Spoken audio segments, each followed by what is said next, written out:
Itong puso na ito, meron siyang kumikinang dito. At sa bawat puso natin, meron diyang tuwang. May empty space dyan. Sabi mo nga sa katabi mo, may empty space pala sa heart mo.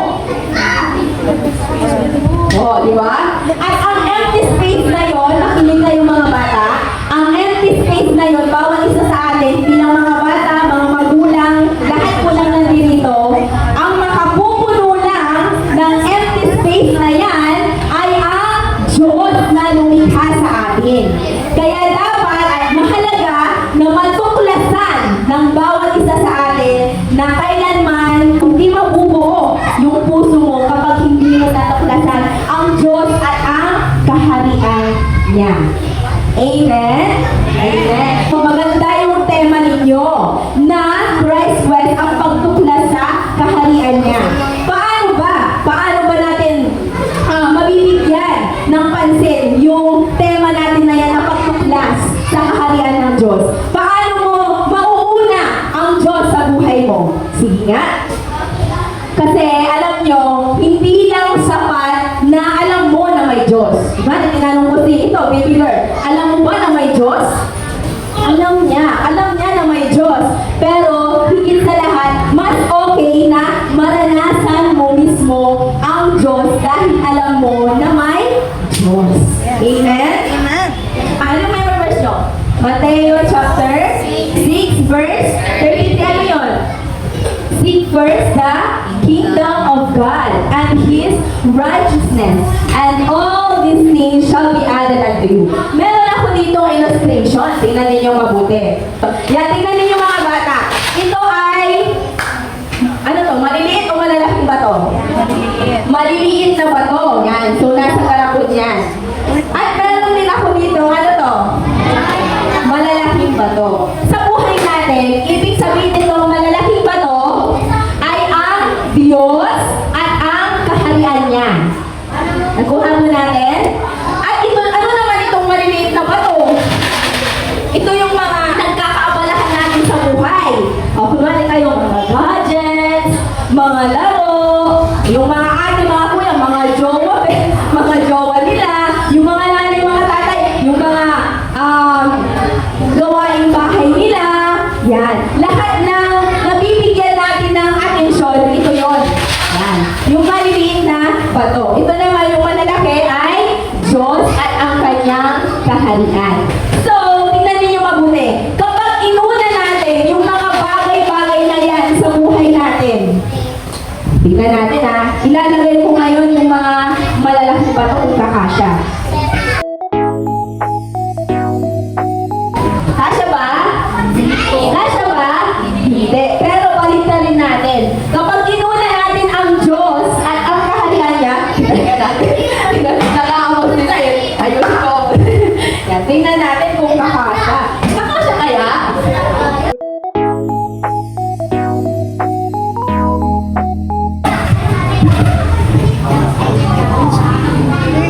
Kasya ba? Magic, di ba? Parehas naman na ang laman kanina. Di ba? Anong ibig sabihin doon? Marami tayong inuuna sa buhay natin ng mga bagay-bagay. Minsan, iniitsapwera natin si Lord ang lumikha sa atin. Pero sabi, seek first the kingdom of God and His righteousness, and all these things shall be added unto you. Kapag inuna mo ang Diyos, kahit na mga bata pa lamang kayo, hanggang sa inyong paglaki, kapag inuna nyo ang Diyos, hindi niya kayo pababayaan sa bawat mga pangarap ninyo, sa inyong mga pag-aaral, maging sa mga magiging partner nyo in life, at maging sa magiging trabaho nyo in the future. Lahat ng bagay, lahat ng mga pagsubok, lahat ng mga alalahanin natin ay susunod kapag si Lord ang inuna po natin. Naintindihan po ninyo? Paano ba unahin si Lord? Sige nga, paano unahin si Lord? Tulad nga ng mga napag-aralan ninyo, tayo ay palaging magbasa ng salita ng Diyos. Ano ang salita ng Diyos? Ano ang salita ng Diyos?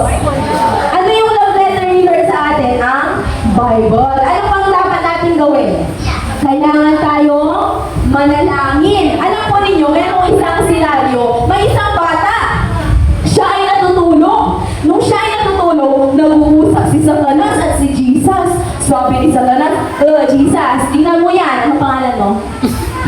Anong pangalan mo? Carla. Tingnan mo yan si Carla, Jesus. Alam mo, pag-gising niya, natutulog siya, imansang buhok na eh. Tapos nung magigising na siya, alam mo yan si Carla, pagkagising niya, alam mo nang hahawakan yan.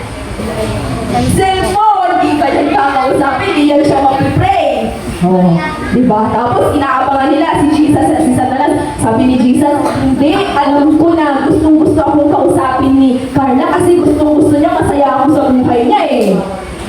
Tapos nag-aabang si Satanas at si Jesus, ayun na, magigising na siya, oh, hindi na siya nagsasanggo. Tapos pagkagising ni Carla, ano kaya ang una niyang ginawa? Ha? Nag-pray siya!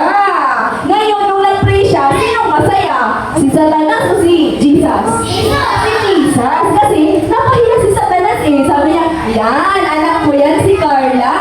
Diba? Pagkagising niya, ako ang inuuna. O pero kapag cellphone ang kinuha, saan na yung cellphone pag lalaro ako? Sinong masaya? Satanas, diba? Kaya maraming kaparaanan, marami tayong pwedeng gawin upang mapasaya natin ang Diyos at mauna natin ang Diyos. Alam pa ninyo na hindi lang pagbabasa ng Bible, hindi lang pag-pray, may papakita ang mag-una lang natin sa Diyos. Ano pa? Yung pag-attend natin dito sa church. Sino dito ang aattend sa Sunday? Alam ba ninyo, hindi lang natatapos dapat sa VBS yung pagdalo ninyo. At naalala ko, lumaga ng iba. Alam ba ninyo na, andyan din ako sa upan na yung doon sa lalalag. Nag-VBS din ako. At ang teacher ko, si Ate Rachel. Nung mga bata pa kami. At sino mag-akakala? Yung dati nakaupo sa ganyan, nagsasalita na sa harap. Nagagamit na sa church. Ganon din alam ninyo, nakikita ko sa inyo. Mamaya may isang leader na dito. Mamaya, kasama na nila Ate Rachel na magtuturo na din dito sa Vacation Bible School. Marami akong kilala na nag-umpisa sa Vacation Bible School. Ngayon, mga VBS volunteers na, song leader na sa church, leader na ng children kasi pinagamit nila ang buhay nila, inuna nila ang buhay nila sa paglilingkod sa Panginoon. Kaya basta ipagamit nyo lang ang inyong buhay dahil natuklasan nyo na ang kaharian ng Diyos, hindi lang doon dapat natatapos. Dapat ay tuloy-tuloy pa rin yan para maging successful kayo sa inyong buhay. Lahat na yan magpapalo eh. Kapag si Lord ang inuna ninyo, hindi ka na niya pababayaan kahit kailan. Yung buhay ko, alam ba ninyo? Dati, nung bata pa din ako, nagpapagamit din ako sa Lord. At hindi pinabayaan ni Lord ang aaral ko. Kahit na palagi din ako sa church, alam ninyo, hindi dumating sa point na pinabayaan ni Lord ang pag-aaral ko. At naka-honor din po ako sa school. Sino dito gusto mag-honor sa school? Unahin mo si Lord, lahat ng yan, tutulungan ka niya sa pag-aaral mo. Ano pa? Nagkaroon ako ng trabaho, dati nasa Thailand ako. Nag-pray lang ako ng nag-pray. Ito, sasabihin ko sa inyo. Kapag inuuna natin si Lord sa buhay natin, hindi tayo mahihiyang maglambing sa Kanya. Sino dito ang malambing? Mama, gusto ko ng Yakult. Hindi siya nahihiyang maglambing kasi sumusunod siya kay mama niya. Diba? Lahat ng inuutos ni mama niya, alam niya na sinusunod niya. Ganun din, kapag tayo ay naglilingkod sa Diyos, hindi tayo mahihiyang maglambing. Sabi ko, Lord, nasa Tarlac ako, gusto kong pumunta sa Pangasinan. Alam pa ninyo, isang igla, dahil inuna natin si Lord, pinagbigyan niya yung paglalambing ko. Kahit na maraming nag-apply sa Pangasinan State University, okay, Ingresera nila, 13 na. Talagang in-interview kami, ang gagaling nila na magsalita. Pero tayo ang nakuha. Bakit? Dahil naglambing tayo sa Panginoon. Ano pang lambing ko kay Lord? Sabi ko, Lord, gusto ko ng kambal! Gusto ko ng kambal na anak! Sabi ko. Tapos, nung second day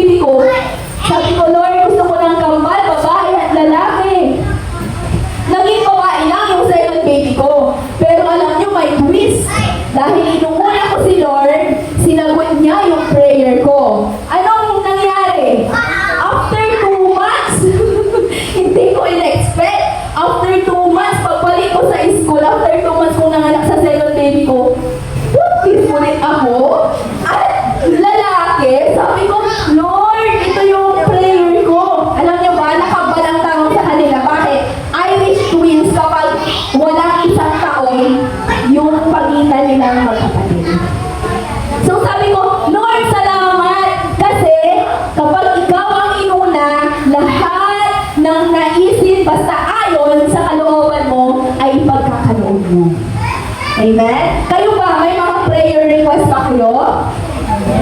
Alam ninyo, hindi kayo mahihiyang mag-request, maglambing kay Lord kapag inuuna mo si Lord sa buhay mo. Kaya sabihin mo sa katabi mo, seek first the kingdom of God. Sabi mo sa katabi mo, seek first the kingdom of God. Magiging sa mga high school natin, huwag kayong problema sa magiging partner nyo din sa life. Kapag inuna mong mahalin ang Diyos, sa tamang panahon, God reserve someone you deserve. Just love God and He will give you the one. Huwag kayong problema. Ang gagawin lang natin ay sumamba sa Diyos. Ang gagawin lang natin ay mag-pray. Ang gagawin lang natin ay magbasa ng Bible. Ang gagawin lang natin ay umattend sa church at gumawa ng mga mabubuting bagay. Para sa ganon, mapasaya natin ang Diyos sa ating mga buhay. At lahat ng mga bagay na inaalala natin hanggang sa ating pagdating ay hindi tayo pababayaan ng Panginoon. Gusto niyo ba yun? Amen. Kaya kung Vacation Bible School, excited na kayo na kung gaano kayo excited sa school na, uy, marami tayong pasukan, makikita ko na si best friend, makikita ko na si teacher. Excited kayo, di ba? Mas higit sa lahat, pag sa Vacation Bible School, dapat lagi kayong excited. At hindi lang yun, lahat ng mga kababata ninyo, kaibigan ninyo, ay i-invite nyo para hindi lang kayo ang makarinig ng salita ng Diyos at hindi lang kayo ang makaranas sa kapangyarihan ng Diyos. Amen? Amen. Amen. So kaya kailangan ang mga buhay natin ay gamitin natin kanino?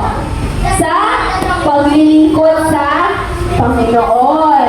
So sa bahay, sabi mo, Mommy, thank you kasi pinayagan niyo ako na maka-attend sa Vacation Bible School. At dapat makita din sa buhay ninyo.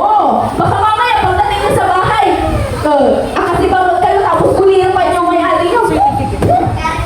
Kaya yung ano nyo, hindi nyo sila pinapansin. Dapat, lahat ng natutunan ninyo dito sa Vacation Bible School, i-apply nyo. Di ba? Hindi lang dapat nakakita na kaliwang tenga nyo, lumabas dun sa kabila. Dapat, isa buhay ninyo. Di ba?